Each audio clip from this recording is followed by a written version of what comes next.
Welcome back student. आज की इस क्लास में जो है हम कैश फ्लो स्टेटमेंट यानी कंप्लीट कैश फ्लो स्टेटमेंट कैसे बनाया जाता है, कैसे बनाते हैं। अभी तक हमने क्या किया इस चैप्टर में, हमने ऑपरेटिंग को अलग किया, उस पर बेस्ड क्वेश्चंस किए, फिर इन्वेस्टिंग को समझा, उसका फॉर्मेट समझा, फिर उस पर बेस्ड हमने क्वेश्चंस किए। फिर अभी प्रीवियस 2 वीडियोज में हमने क्या किया, फाइनेंसिंग एक्टिविटी की, उस पर बेस्ड हमने क्वेश्चंस किए। आज की इस वीडियो में हम, क्योंकि कंप्लीट क्वेश्चंस आता है आपका, जो अभी प्रैक्टिकल होएगा फाइनल एग्जाम से पहले, उसमें रिटर्न होएगा। मैंने आपको इस पर भी वीडियो डाली थी एक, तो आप उसमें भी 6 नंबर का क्वेश्चन आएगा, पूरा कंप्लीट आएगा। उसके बाद आपका जो है कैश फ्लो स्टेटमेंट का एक क्वेश्चन फाइनल एग्जाम में, यानी क्वेश्चन नंबर 32, यानी सबसे लास्ट जो क्वेश्चन होगा वो यही होगा, कैश फ्लो स्टेटमेंट। तो तब वो क्या बोलेगा कि प्रिपेयर कैश फ्लो स्टेटमेंट, सिर्फ इतना बोलेगा। तो अगर क्वेश्चन ने लिखा है कि प्रिपेयर कैश फ्लो स्टेटमेंट, तो इसका मतलब क्या है कि जो क्वेश्चंस आपके पास होगा वो वर्टिकल बैलेंस शीट गिवन होगी, और उस बैलेंस शीट से आपने ऑपरेटिंग भी बनानी है, इन्वेस्टिंग भी बनानी है और फाइनेंसिंग भी बनानी है, और तीनों को कंक्लूड करके आपने एक प्रिपेयर कैश फ्लो स्टेटमेंट करना है। आपने जो है प्रिपेयर करना है कैश फ्लो स्टेटमेंट। तो वो तीनों एक्टिविटी को आज हम क्या करने वाले हैं, और तीनों एक्टिविटी को कनेक्ट करेंगे, ऑपरेटिंग, देयर आफ्टर इन्वेस्टिंग, फिर फाइनेंसिंग, और किस तरीके से उन तीनों का फॉर्मेट होगा। अभी तक इंडिविजुअल मैंने तीनों का फॉर्मेट आपको बताया, उस पर बेस्ड क्वेश्चंस किए। आज हम बात करने वाले हैं कंप्लीट क्वेश्चंस कैसा आएगा। तो पूरा कंप्लीट पहले मैं आपको फॉर्मेट बता रहा हूँ, यानी तीनों फॉर्मेट को मर्ज करेंगे और उस पर बेस्ड फिर एक क्वेश्चंस करेंगे। तो आइए देखते हैं। सबसे पहले क्या करेंगे, देखिए आप फॉर्मेट अगर आप बना रहे हैं तो फॉर्मेट आपको ये बनाना है, और फॉर्मेट सेम है वही, अमाउंट के 2 कॉलम होंगे यहाँ पे, और ऊपर आपने क्या लिखना है, पर्टिकुलर। तो पर्टिकुलर ये हमने लिखा, उसके बाद ये अमाउंट हो गया आपका, ये अमाउंट हो गया। तो सबसे पहले आपने यहाँ पे लिखना है ए एक्टिविटी। ए का मतलब, ए हमने किसको डिनोट करना है, इसे हम ऑपरेटिंग एक्टिविटी को, यानी आपने यहाँ लिखना है cash flow from operating activity, operating activity, ये आपने करना है। उसके बाद फिर आप यहाँ पे ऐड हेडिंग डालते हैं, add non cash and non operating expenses, non operating expenses. ये तो इसमें मैंने आपको बताया था non cash non operating expenses में क्या आता है, आपका डेप्रिसिएशन आता है, गुडविल अमोर्टाइज आता है, loss on sale of fix assets आता है, आपका रेंट, डिविडेंड, इंटरेस्ट पेड अब आपका आएगा, प्रीलिमिनरी एक्सपेंसेस आपके आएंगे, तो वो आप यहाँ पे लिखेंगे। तो पहले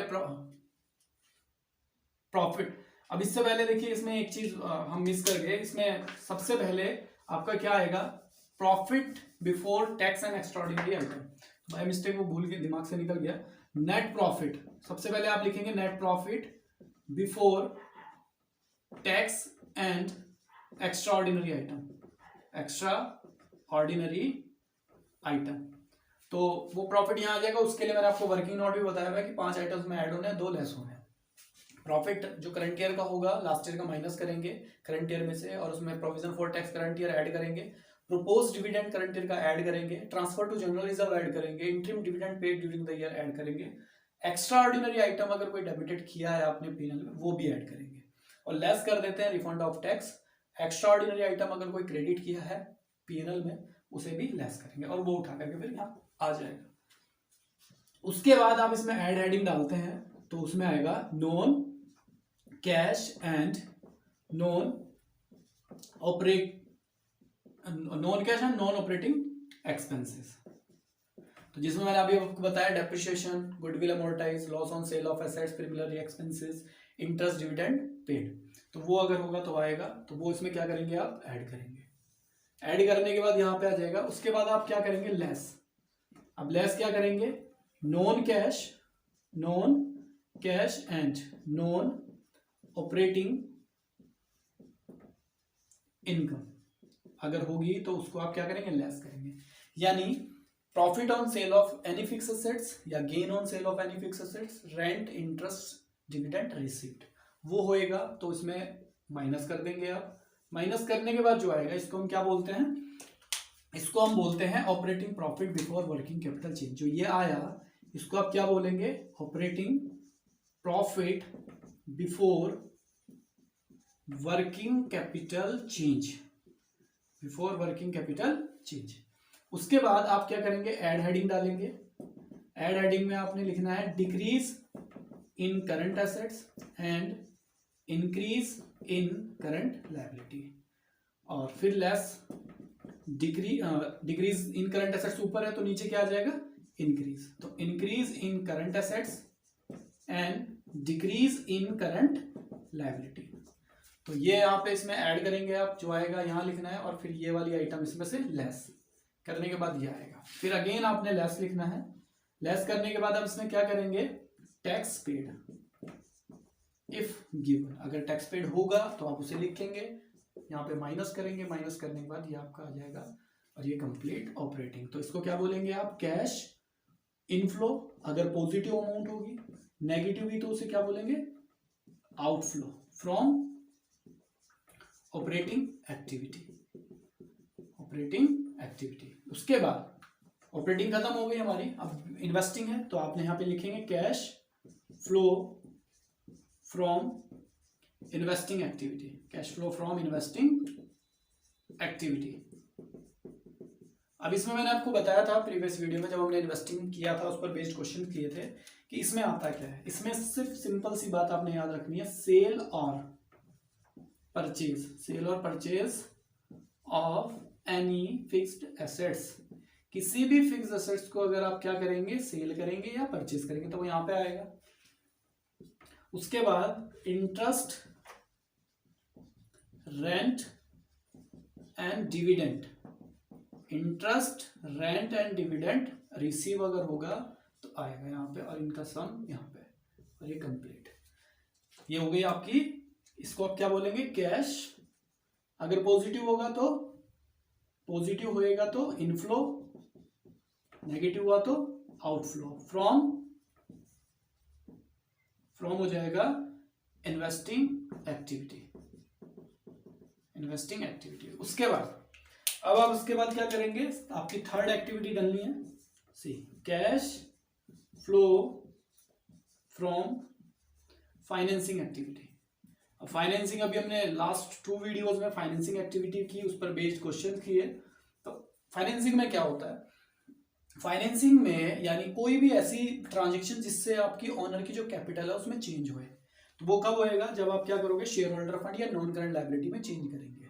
तो यानी issue of share and debenture, अगर आप शेयर डिवेंचर को इशू करेंगे या उनकी पेमेंट करेंगे, यानी reduction of share and debenture, ये आप करते हैं। तो issue of share and debenture या reduction of share and debenture taken bank loan, taken और पेमेंट, या तो आप बैंक लोन लेंगे या उसकी पेमेंट करेंगे, टेकन और पेमेंट ऑफ बैंक लोन, तो वो आएगा। तो ये यहां पे आएगा। उसके बाद आप अगर देखेंगे ये इंटरेस्ट, रेंट, डिविडेंड रिसीव अगर है तो यहाँ पे, और अगर यही चीज आप पेमेंट करेंगे, interest, rent and dividend paid अगर आप करते हैं तो वो कहा जाएगा फाइनेंसिंग में, ठीक है। क्योंकि आप बैंक लोन लेंगे, इंटरेस्ट पे करेंगे, आप शेयर इशू कर रहे हैं तो उस पर आप डिविडेंड की पेमेंट करेंगे ना, रेंट की पेमेंट अगर आप करते हैं तो वो यहाँ पे आएगा। उसके बाद यहाँ पे, उसके बाद जो आप ये आएगा अमाउंट, इसको क्या बोलेंगे, कैश। अगर पॉजिटिव है तो इनफ्लो, नेगेटिव है तो आउटफ्लो फ्रॉम फाइनेंसिंग एक्टिविटी। तो ये होगी तीनों एक्टिविटी। अब हम यहाँ पे क्या करते हैं, अब ध्यान देने वाली बात है, तीनों एक्टिविटी तो हमने ऑलरेडी की हुई है, इस पे क्वेश्चन भी किए थे। इसके बाद यहाँ पे हम लिखते हैं total cash flow, total cash flow. ये कैसे निकलेगा, ए प्लस बी प्लस सी। अब ए एक्टिविटी हमने की, इसका टोटल ये, उसको लेंगे, बी एक्टिविटी का टोटल ये ऐड होगा, सी एक्टिविटी का ये, तो प्लस जो होगा वो प्लस कर लेंगे, माइनस करके यहाँ पे आ जाएगा जो भी करेंगे। उसके बाद इसमें हम ऐड करते हैं, ऐड क्या करते हैं, opening cash and cash equivalent. ये बताया था मैंने कि कैश तो क्या होता है, कैश इक्विवेलेंट क्या होता है। फर्स्ट वीडियो अगर आपने ना देखी हो तो उसको देखिएगा, तो उसमें पूरा फॉर्मेट बताया हुआ है। तो कैश इक्विवेलेंट क्या होता है वहां पे मैंने बहुत डीपली समझाया हुआ है। तो कैश इक्विवेलेंट का मतलब होता है मार्केटेबल सिक्योरिटी या शॉर्ट टर्म इन्वेस्टमेंट जो होता है आपका या करंट इन्वेस्टमेंट जो होता है, यानी जो कैश के ही जैसा है, कैश इक्विवेलेंट। तो opening cash and cash equivalent आपको मिलेगा, यानी ओपनिंग या कैश एट बैंक होगा या करंट इन्वेस्टमेंट होगा, इनका तीनों का ओपनिंग बैलेंस आप यहाँ पे ऐड कर देंगे। ऐड करने के बाद ये जब इसमें ऐड करेंगे तो आपका उतना आना चाहिए जितना बुक में आपका closing cash and cash equivalent है, उतना आना चाहिए। तो ये आपका अगर उतना आ रहा है, अगर आपका टैली हो गया, तो इसका मतलब आपका पूरा complete cash flow statement clear हो गया। तो ये पूरा फॉर्मेट था कैश फ्लो स्टेटमेंट का, और इसी पर बेस्ड अब हम एक क्वेश्चंस करेंगे। तो आइए देखते हैं वो क्वेश्चंस, हम बिल्कुल सेम इसी पैटर्न पे होगा। अब देखिए जो चीज मैंने आपको एक्सप्लेन की, यानी पूरा कंप्लीट जो क्वेश्चन को कंक्लूड करके जिस तरीके से एग्जाम में आएगा, तो ये बैलेंस शीट है वर्टिकल फॉर्म में। यहाँ से वाइवा में भी क्वेश्चन आ जाता है कि जो शेड्यूल 3 है उसके अकॉर्डिंग जो है बैलेंस शीट का फॉर्मेट कैसा होता है, यानी वर्टिकल होता है या हॉरिजॉन्टल होता है। तो ये वर्टिकल फॉर्मेट है। आपने 11th में जो बनाया था, लायबिलिटीज इस तरफ रखते हैं आप और ये एसेट उठा करके उस तरफ हो जाए, तो वो हो जाती है हॉरिजॉन्टल। तो ये वर्टिकल फॉर्मेट है। पूरी बैलेंस शीट दी हुई है, कह रहा है ऊपर प्रिपेयर कैश फ्लो स्टेटमेंट। आपको अगर याद हो, मैंने आपको प्रीवियस वीडियो में बताया था कि ऑपरेटिंग का कनेक्शन किन से होता है, फाइनेंसिंग जब हम बनाएंगे तो क्या आइटम लेंगे, और जब इन्वेस्टिंग बनाएंगे तो हमने कहाँ देखना है। तो अगर आपको याद हो तो मैंने आपको बताया था कि ऑपरेटिंग में, यानी ये ऑपरेटिंग का करंट एसेट करंट लायबिलिटी आती है। इन्वेस्टिंग जब हम बनाएंगे तो हम सिर्फ इसको फॉलो करेंगे, इन्वेस्टिंग में ये आएगा। और जब फाइनेंसिंग बनाएंगे तो हम इन दोनों को फॉलो करेंगे, यानी शेयर होल्डर फंड और करंट नॉन करंट लायबिलिटी। तो ये ध्यान रखेंगे। तो अब मैंने फॉर्मेट बनाया, आपने ऊपर लिखना है cash flow statement. Indian accounting standard 7 हो या अकाउंटिंग स्टैंडर्ड है तो सिर्फ 3rd होगा।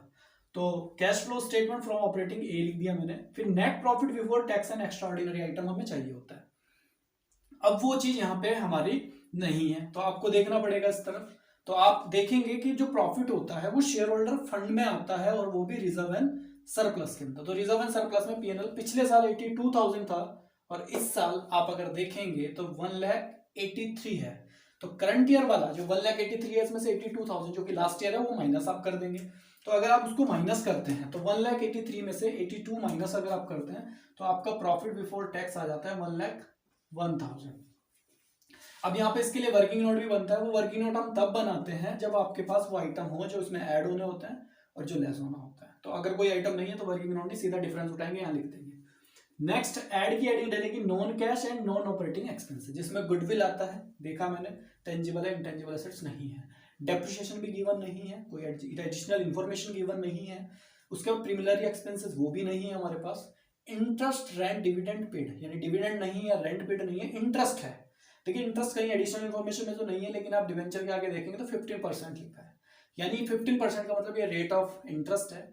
तो लास्ट ईयर देखिए 50,000 और 80। तो हमेशा जब भी हम डिविडेंड निकालेंगे या इंटरेस्ट निकालेंगे तो लास्ट ईयर के बैलेंस पे निकालेंगे।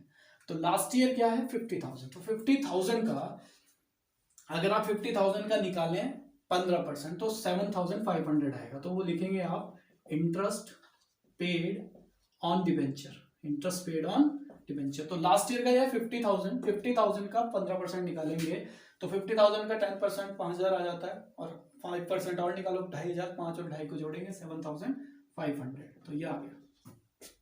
इसको आपने ले जाना, और कोई है नहीं। इसको इसमें 7,500 या आपको ऐड करेंगे आप इसमें। तो ऐड करने पे ऐड करेंगे जब आप इसमें, तो ऐड करके आप नीचे लाएंगे बैलेंस को, तो कितना हो जाएगा 1,08,500। उसके बाद लेस वाली हेडिंग रहेगी non cash non operating income, rent, interest, rent, dividend received नहीं है, profit on sale of assets तो वो भी नहीं है। तो ये भी आप डैश लगा देंगे इसमें, यानी माइनस करने वाली कोई चीज नहीं है। तो 1,08,500। तो इसको हम क्या बोलते हैं, इसको हम बोलते हैं, अगर आपको याद हो, इसको हम बोलते हैं operating profit before working capital change. Operating profit before working capital change, जो क्या है हमारा 1,08,500। अब operating profit before working capital change 1,08,500 आया। अगेन अब हम फिर ऐड हेडिंग डालते हैं, add decrease in current assets, decrease in current assets and increase in current liability, और थोड़ा सा स्पेस छोड़ेंगे, फिर हम लेस में लिखेंगे इस पूरी लाइन का उल्टा, increase in current assets and decrease in current liability. अब देखते हैं, सबसे पहले करंट लायबिलिटी को देखें तो ट्रेड पेबल हमारे पास गिवन है। ट्रेड पेबल लास्ट ईयर 1,10,000 थे और इस साल 1,50 है, यानी ट्रेड पेबल हमारी करंट लायबिलिटी है और 1,10 से 1,50 हो रहा है, यानी 40,000 वो बढ़ रहा है। तो इंक्रीज इन करंट लायबिलिटी देखिए ऐड में आएगा ट्रेड पेबल, तो 1,40,000। उसके बाद अदर करंट लायबिलिटी है 20 से 12 हो गई, ये कम हो रही है, तो डिक्रीज इन करंट लायबिलिटी, तो यहां पे आ जाएगा other current liability, other current liability. तो ये 20 से 12 होगी, यानी 8,000 ये क्या हो रही है, डिक्रीज हो रही है। उसके बाद आ जाते हैं करंट एसेट्स पे। इन्वेंट्री आप देखिए 1,50,000 से 2,06,000 हो गया, तो 2,06,000 यानी इंक्रीज हो रही है, तो इंक्रीज इन करंट, तो यहाँ पे इन्वेंट्री आपकी क्या हो रही है, इंक्रीज हो रही है, तो इन्वेंट्री क्या आ जाएगी आपकी, इंक्रीज इन करंट से, यानी लेस वाले पोर्शन में आएगा 56,000, 56,000। उसके बाद ट्रेड रिसेबल देखिए आप 70 से 32 हो गया, कम हो रहा है, तो ये डिक्रीज हो रहा है ट्रेड रिसेबल। अब कितना हो रहा है कि 70 था लास्ट ईयर, अब वो 32 हो गया, अब ये 32 हो गया, तो आप अगर यहाँ पे देखेंगे 38,000 वो कम हो रहा है। उसके बाद कैश एंड कैश इक्विवेलेंट, तो ये तो लास्ट में हम ओपनिंग जोड़ते हैं, क्लोजिंग के इक्वल आना चाहिए, तो ये तो लेंगे नहीं, तो बस ये हमारा कंप्लीट हो गया। अब इसको आप प्लस करेंगे, तो इन दोनों को प्लस करके आप बाहर निकालेंगे, और 8 और ये हो गया 7 या 1, तो अब इसमें आप ऐड करेंगे क्योंकि ये ऐड वाली हेडिंग है, तो 500 आ जाएगा एज इट इज, 16,182, तो 2,86,500। अब ये दोनों को भी हम ऐसे ही करेंगे प्लस, ये 56 और 8 हो जाएगा आपका 64। इसको आप क्या करेंगे, लेस, क्योंकि ये लेस वाली हेडिंग है, वो ऐड थी तो इसलिए ऐड किया था, अब ये लेस हो जाएगा इसमें से, तो लेस करेंगे 2, 2, 2, तो 2,22,500 ये आपका आ गया। अब हमारे पास टैक्स पेड गिवन नहीं है, तो यही हमारा क्या हो जाएगा, फाइनल आंसर। तो इसको हम क्या बोलेंगे, कैश पॉजिटिव है, cash inflow, cash inflow from operating activity, operating activity. अब ऑपरेटिंग हो गई। अब ऑपरेटिंग के बाद मैंने आपकी इससे पहले फॉर्मूला बताया था, अब हम क्या रखेंगे, B, cash flow from investing activity, cash flow from investing activity. तो इन्वेस्टिंग का जो कनेक्शन होता है, आप यहां ध्यान से देखेंगे, सिर्फ ये एसेट से होता है, वो भी कौन सी, नॉन करंट एसेट, सिर्फ इनसे। तो इसमें आप देखिए फिक्स एसेट्स टेंजिबल दी हुई है, लास्ट ईयर 1,70,000 था और इस बार हो गया 2,74,000। प्रीवियस वीडियो में जब हमने इन्वेस्टिंग को इंडिविजुअल किया था तो मैंने आपको बताया था इसमें वर्किंग नोट में अकाउंट भी बनता है। अकाउंट कब बनेगा, जब उससे रिलेटेड कोई एडजस्टमेंट गिवन होगी, तो इस पूरे क्वेश्चन में कोई एडजस्टमेंट गिवन है ही नहीं, तो इसका मतलब अकाउंट बनाने की नीड नहीं है। तो आप देखिए फिक्स एसेट्स आपकी 1,17,000 था और अब हो गया 2,74,000, तो 1 लाख से 2,74,000 हो गया, तो यानी आपका बढ़ रहा है। तो कितना बढ़ रहा है आप देख लेंगे, उतना आपने परचेज किया होगा। तो इनमें से अगर हम इसको माइनस करते हैं तो 14 में से 7 गया 7 और 6 में से 1 गया 5 और 1 में से 1 गया, तो 1,57,000। तो आपने यानी इसका मतलब परचेज किया, परचेज ऑफ फिक्स एसेट्स, यानी फिक्स्ड एसेट्स को आपने क्या किया, परचेज। अब ये कैसे पता लगा मुझे, सबसे पहली चीज तो अकाउंट नहीं बनेगा, रीजन कोई एडजस्टमेंट गिवन नहीं है। आपकी लास्ट ईयर जो फिक्स एसेट्स थी वो 1,17,000 थी और इस साल हो गई 2,74,000, तो कितना वो इंक्रीज हो रही है, 1,57,000 वो इंक्रीज हो रही है। तो 1,57,000 वो इंक्रीज हो रही है, तो इसका मतलब आपने परचेज किया, जब आप परचेज करेंगे तो पैसा जाएगा। उसके बाद नॉन करंट इन्वेस्टमेंट देखिए 55 से 68 हो रहा है, ये भी बढ़ रहा है, तो आपने क्या किया, purchase of non current investment, non current investment को आपने क्या किया, परचेज किया। कितना, 55 से 68 हो रहा है, तो 8 और 13 हो जाएगा 13,000 भाई, 55 से और 68, तो 68 से आप क्या करेंगे, 68 से अगर आप 55 लेस करेंगे 13,000 आता है, तो दोनों ही माइनस माइनस है, तो माइनस माइनस ये दोनों क्या हो जाएंगे, प्लस हो जाएंगे। तो 157 में 13,000 आप ऐड करेंगे तो कितना हो जाएगा आपका, 0 0 कैरी 1, 5 और 1 6 और 7 और ये हो जाएगा 1, तो 1,17,000 जो कि क्या है, नेगेटिव। तो इसका मतलब कैश क्या हो रहा है, कैश का आउटफ्लो हो रहा है, या कैश यूज्ड भी बोल सकते हैं, cash outflow from investing activity. ये आ गया आपका। अब इसके बाद आप क्या करेंगे, सी एक्टिविटी। अब फाइनेंसिंग बनाएंगे तो आप लिखेंगे cash flow from financing activity. अब फाइनेंसिंग एक्टिविटी का जो रिलेशन होता है यानी बैलेंसिंग, कहाँ ये इंपैक्ट डालती है, दो चीजों पे, एक तो आपका शेयर होल्डर फंड और दूसरा नॉन करंट लायबिलिटी। तो शेयर होल्डर फंड में आप शेयर कैपिटल देखेंगे, सबसे पहले last year share holder share capital देखेंगे 2 लाख था, 2 से कितना हो गया 2,50,000 यानी 50,000 बढ़ रहा है। तो इसका मतलब आपने क्या किया, issue of share capital, share capital को आपने इशू किया, क्योंकि वो 2 से कितना हो रहा है 250 यानी 50,000 का आपने इशू किया। इशू करेंगे पैसा आएगा without bracket, reserve and surplus में तो प्रॉफिट है तो वो उठा के यहाँ लिख दे तो वो आएगा नहीं। फिर नीचे देखेंगे आप नॉन करंट लायबिलिटी में डिबेंचर है, डिबेंचर 50 से 80 हो गया, ये भी इशू किया आपने, तो इशू ऑफ 15% डिबेंचर, तो 15% डिबेंचर को इशू किया, 50 से 80 हो गया यानी 30,000, ये भी इशू किया तो पैसा आएगा। उसके बाद अगर आपको ध्यान हो, हमने डिबेंचर पे 15% के हिसाब से इंटरेस्ट पे करना है, तो इंटरेस्ट पेड ऑन डिबेंचर वहां तो आएगा, एक बार यहाँ पे भी आएगा, इंटरेस्ट पेड ऑन डिबेंचर 7,500 पे करेंगे तो पैसा जाएगा बस।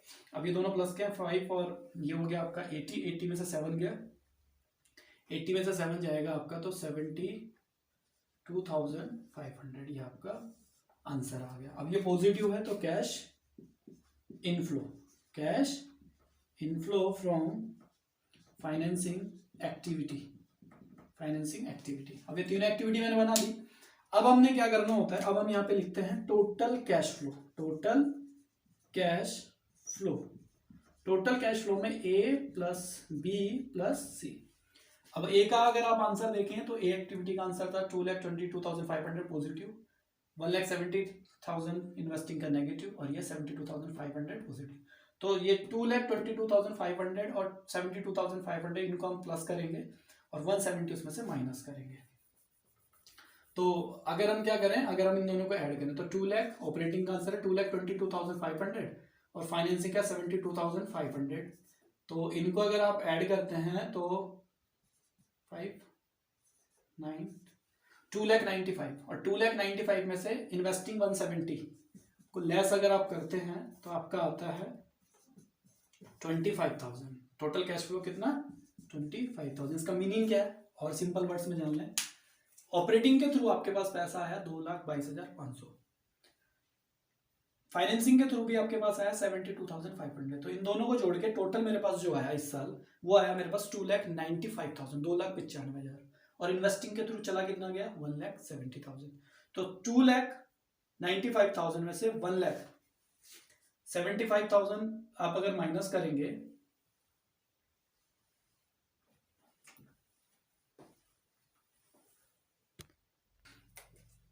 अब देखिए यहाँ पे एक छोटी सी मिस्टेक हमने की है, यहाँ पे ट्रेड पेबल जो है 1,40,000 ले लिया, वो आप ट्रेड पेबल को अगर आप देखेंगे तो 110 से 150 हुआ यानी 1,10,000 से 1,50 हुआ, तो इसका डिफरेंस जो आएगा वो 40,000 आएगा। तो 1,00,000 ही हमने एडिशनल लेके हम चल रहे हैं, तो ये थोड़ा सा मिस्टेक हो गया।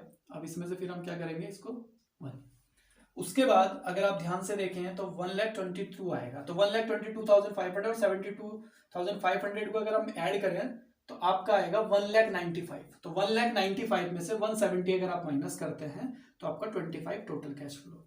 अब इसमें आपने क्या करना होता है, इसमें हम ऐड करते हैं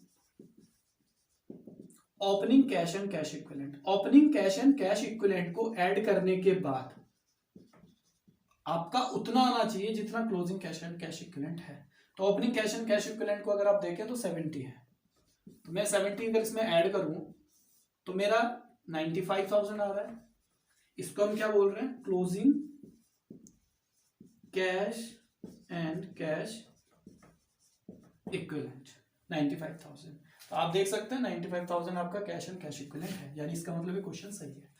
यही एक इकलौता ऐसा चैप्टर है जिसमें क्वेश्चन में ही उसका आंसर होता है। तो closing cash and cash equivalent जो होता है वही आपका फाइनल आंसर होता है। तो वो टैली अगर हो गया तो आपको ये पूछने की जरूरत ही नहीं है टीचर से कि भाई मुझे कितने नंबर इसमें मिल रहे हैं। आपको पूरे, यानी अगर 6 मार्क्स में आएगा तो 6 आउट ऑफ 6 मिलेंगे, 8 में आया तो 8 आउट ऑफ 8 मिलते हैं। तो ये था कंप्लीट क्वेश्चंस आपका, जो कि कैश फ्लो स्टेटमेंट कंप्लीट किस तरीके से होता है। अगर आपको ये वीडियो अच्छी लगी तो ज़रूर आप लाइक करें, क्योंकि वीडियो बनाने में बहुत ज़्यादा मेहनत लगती है और आप देख करके ऐसे ही निकल जाते हैं। तो प्लीज़ जो है वीडियो को ज़रूर लाइक करें। Thank you.